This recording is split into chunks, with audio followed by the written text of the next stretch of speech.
सेवाएं मिल रही हैं और बची हुई सेवाओं को इस वर्ष के अंत तक किसी भी संस्था के लिए कोई ऑब्जेक्टिव्स डिलीवर करने के लिए बहुत ज़रूरी है कि हम लोग बेहतर और क्वालिटेटिव डेटा का संकलन करें। और ट्रेनिंग अभी तक लगभग 2200 लोगों को, पुलिसकर्मियों को दी जा चुकी है। ये हमारा कम्युनिकेशन रहेगा, सब डिजिटल माध्यमों से रहेगा। बताया कि कुछ सेवाएं मिल रही हैं और बची हुई सेवाओं को इस वर्ष के अंत तक सभी ऑनलाइन। कैरेक्टर वाला है जो भी, कौन से प्लेटफॉर्म पर वो एक्सेस किया जाता है उसकी? CCTNS के माध्यम से जैसे कि FIR है। अभी आज की डेट में सभी FIR ऑनलाइन हो रही हैं और कोई भी सिटीजन जो है उस FIR को एक्सेस कर सकता है और देख सकता है। तो एक ये सर्विस हो गई। तो इसी प्रकार से भविष्य में जो है कैरेक्टर वेरिफिकेशन है वो अभी ऑनलाइन चल रहा है। और पासपोर्ट वेरिफिकेशन की सेवा है। पासपोर्ट वेरिफिकेशन को लेकर के भी आपकी मतलब कहाँ पे आपका कितना डिले है या अभी उस पर एप्लीकेशन पे क्या हो रहा है उसकी जानकारी मिलना।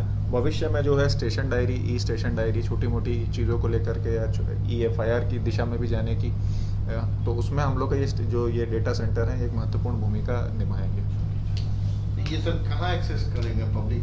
ये तो ऑनलाइन पोर्टल्स के माध्यम से आप एक्सेस कर सकते हैं। जैसे कि FIR है, FIR तो आप ऑनलाइन आप एक्सेस कर सकते हैं बिहार पुलिस की वेबसाइट से। आपको बिहार पुलिस की वेबसाइट पे जाएंगे तो ऑलरेडी देखेंगे कई सर्विसेज ऑनलाइन मिलनी है, जैसे कि गुमशुदा लोगों की सूचना, FIR की जानकारी मिलना, तो इस प्रकार की कई सेवाएं ऑलरेडी आपको ऑनलाइन मिल रही हैं।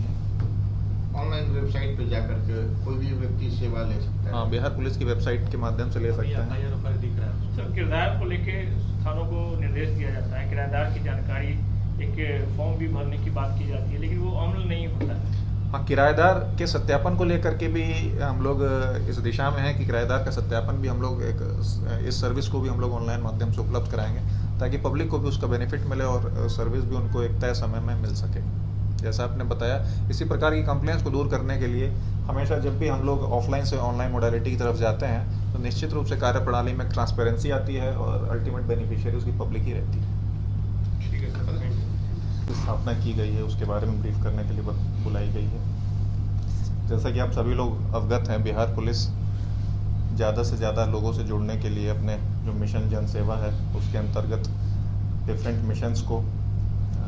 मिशंस के माध्यम से पुलिस सभी पब्लिक के साथ कनेक्ट करने का प्रयास कर रही है। तो किसी भी संस्था के लिए कोई ऑब्जेक्टिव्स डिलीवर करने के लिए बहुत ज़रूरी है कि हम लोग बेहतर और क्वालिटेटिव डेटा का संकलन करें ताकि उसके आधार पे हम लोग अपनी पॉलिसीज़ का निर्धारण कर सकें और सर्विसेज को उनके बेनिफिशियरीज तक पहुंचा सकें। तो उसी दिशा में राज्य के 1000 से अधिक थानों में, जिसमें सभी ज़िले और रेल पुलिस ज़िले शामिल हैं, उसमें त्रिस्तरीय डेटा सेंटर की स्थापना की गई है। त्रिस्तरीय से मतलब है कि थाना स्तर पे, फिर डिस्ट्रिक्ट लेवल पे और उसके अलावा पुलिस मुख्यालय के लेवल पे। तो ये 3 लेवल पे डेटा सेंटर्स की स्थापना की गई है और इन डेटा सेंटर्स को मैन करने के लिए एक पुलिस अवर निरीक्षक और उसके अलावा 3 अन्य पुलिसकर्मियों की प्रतिनियुक्ति की गई है। इसमें ध्यान दिया गया है कि प्राथमिकता जो है महिला पुलिस पदाधिकारियों को दी जाए। इसके लिए उन लोग की विशेष ट्रेनिंग कराई गई है और ट्रेनिंग अभी तक लगभग 2200 लोगों को, पुलिसकर्मियों को दी जा चुकी है और टोटल लगभग 3700 के आसपास पुलिसकर्मियों को पदस्थापित किया जा चुका है अब तक। और इस डेटा सेंटर में जब सभी की हम लोग अपेक्षा करते हैं कि जल्द से जल्द हम लोग सभी की जितने भी लगभग 3700 के आसपास पुलिसकर्मियों को पदस्थापित किया गया उनकी ट्रेनिंग हम लोग जल्द ही पूर्ण कर लेंगे ताकि इसके माध्यम से हम लोग को जो मिशन जन सेवा के अधीन 9 पुलिस सेवाओं को ऑनलाइन उपलब्ध कराना है वो उपलब्ध कराने में हम लोग को सहायता मिलेगी और बेनिफिशियरीज़ को भी बेटर क्वालिटी ऑफ सर्विसेज मिल सकेगी। इन सेवाओं में जैसे कि चरित्र सत्यापन, पासपोर्ट का सत्यापन, वेरिफिकेशन, अनुज्ञप्ति सत्यापन, किराएदार सत्यापन इत्यादि अन्य सर्विसेज जिसमें पुलिस की भूमिका रहती है वो सभी शामिल हैं।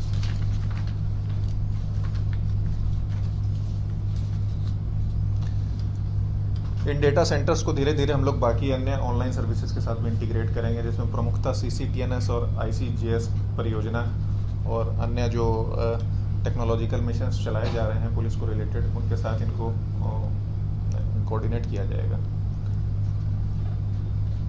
और पुलिस से संबंधित जितने भी थाना लेवल के आंकड़े हैं और उसके अलावा डिस्ट्रिक्ट लेवल पे भी जो पुलिस संबंधी आंकड़े हैं उनको इन्हीं डेटा सेंटर्स के माध्यम से संकलन किया जाएगा और संधारण किया जाएगा। और जैसा कि आप लोग पूर्व से ही जानते हैं, अब हम लोग जितना भी कम्युनिकेशन है हम लोग प्रयास कर रहे हैं उसको हम लोग डिजिटल दिशा में उसमें बढ़ते चले हैं। उसी क्रम में थाना लेवल तक सभी थानाओं के ईमेल ऑनलाइन सुचारू कर दिए गए हैं, सरकारी ईमेल, और अधिकांश पत्राचार भी अब ईमेल के माध्यम से भविष्य में किए जाएंगे। तो डेटा सेंटर के सभी कर्मी जो है निर्गत पत्रों को ईमेल और फैक्स के माध्यम से यानी डिजिटल फॉर्म में जो है उसको संधारण करना और भेजना सुनिश्चित करेंगे। तो आने वाले समय में इन डेटा सेंटर्स की प्रमुख भूमिका रहने वाली है पुलिस की कार्य प्रणाली पर प्रभाव डालने में। इसके अलावा हमारी जो सर्विसेज हैं उसको बेहतर रूप में पब्लिक तक पहुंचाने में ये एक हम लोग के जो डेटा सेंटर्स एक नोडल पॉइंट पर काम करेंगे। Thank you. डेटा सेंटर काम शुरू कर दिया तो सभी जैसा मैंने बताया, हाँ जी, सभी डिस्ट्रिक्ट्स में मैंने जैसा कि बताया, और 1000 से अधिक हम आज की डेटा में जो है आज की तिथि में जो है डेटा सेंटर्स फंक्शनल हैं। तो इनका काम क्या रहेगा सर? काम तो जैसे मैंने काम के कंटेक्स्ट में आप लोगों को ब्रीफ किया ही कि थाना लेवल पे और डिस्ट्रिक्ट लेवल पे डेटा कलेक्शन और डेटा का संधारण प्रमुखता रहेगा। इसमें डिफरेंट टाइप का डेटा हो सकता है, जैसा मैंने बताया जो एग्जिस्टिंग सर्विसेज हैं उनके साथ भी कोऑर्डिनेट करना और भविष्य में आने वाली सर्विसेज के साथ भी कोऑर्डिनेट करना है। इसमें प्रमुखता CCTNS पे काम चल रहा है और CCTNS पूरी तरीके से सभी लेवल पर फंक्शनल है। तो CCTNS के कंटेक्स्ट में और उसके अलावा आने वाले जैसा मैंने बताया जितना भी हमारा कम्युनिकेशन रहेगा सब डिजिटल माध्यमों से रहेगा। तो उसके कंटेक्स्ट में जो ये डेटा सेंटर्स हैं उनका काम अति महत्वपूर्ण हो जाता है। तो थाने से जुड़े हुए जो भी चीजें रहेंगी उनका डेटा वो भी ऑनलाइन सर्विसेज के कंटेक्स्ट में आप कह सकते हो डेटा, और CCTNS में तो CCTNS के माध्यम से तो ऑलरेडी सर्विसेज डिजिटली मिल रही हैं। तो जब भी डिजिटल सर्विसेज आएंगी तो डेफिनेटली डेटा कलेक्शन एक महत्वपूर्ण बिंदु बन जाता है। जन सेवा इसमें इंक्लूड, हाँ, उसी में जैसे कि जब भी हम लोग टेक्नोलॉजी की तरफ शिफ्ट करते हैं तो निश्चित रूप से हमारी कार्यप्रणाली में ट्रांसपेरेंसी आती है और उसकी बेनिफिशियरी पब्लिक ही होती है। ये जो 9 सेवा ऑनलाइन मिलनी है सर, ये कब से शुरू हो जाएगा? कई सेवाएं तो ऑलरेडी मिल भी रही हैं और जैसा कि पूर्व में भी ब्रीफ किया गया है जितने भी पुलिस संबंधी मिशन DGP सर के निर्देशन में लागू किए जा रहे हैं उसका टारगेट हम लोगों ने इस वर्ष के अंत तक का लिया है कि इस वर्ष के अंत तक ये सभी सर्विसेज को हम लोग फुली फंक्शनल और ऑनलाइन रूप में दे पाएंगे। सर इसका डेडलाइन मतलब सर्विस का डेडलाइन ये लो मुंह मीठा करो, आज मैंने अपना जॉब छोड़ दिया, अब हम पूर्णिया वापस जाएंगे। जॉब छोड़ दिया है मतलब? ये घर कैसे चलेगा? हम करेंगे क्या? और माँ बाबूजी क्या बोलेंगे? इसलिए मैं एक और मिठाई का डब्बा लाया, अपने बिजनेस के लिए लोन अप्रूव हो गया। अरे लोन अप्रूव हो गया वो तो ठीक है, लेकिन पूर्णिया में हम रहेंगे कहाँ? अपना घर भी तो नहीं है वहाँ। इसलिए तो एक और मिठाई का डब्बा अलग से लाया हूँ। हमने पूर्णिया में घर ले लिया है, पूर्णिया के ई-होम्स पैनोरमा में। पूर्णिया में पैनोरमा ग्रुप लेकर आए हैं ई-होम्स पैनोरमा, बड़ा घर, आलीशान जिंदगी और अत्याधुनिक सुविधाओं के संग। अरे अब क्यों मुंह मीठा करवा रही हो? क्योंकि हम घर वापसी जो कर रहे हैं। घर वापसी की खुशी पूर्णिया में ई-होम्स पैनोरमा के संग। ई-होम्स पैनोरमा, लग्जूरियस लाइफस्टाइल रीडिफाइंड।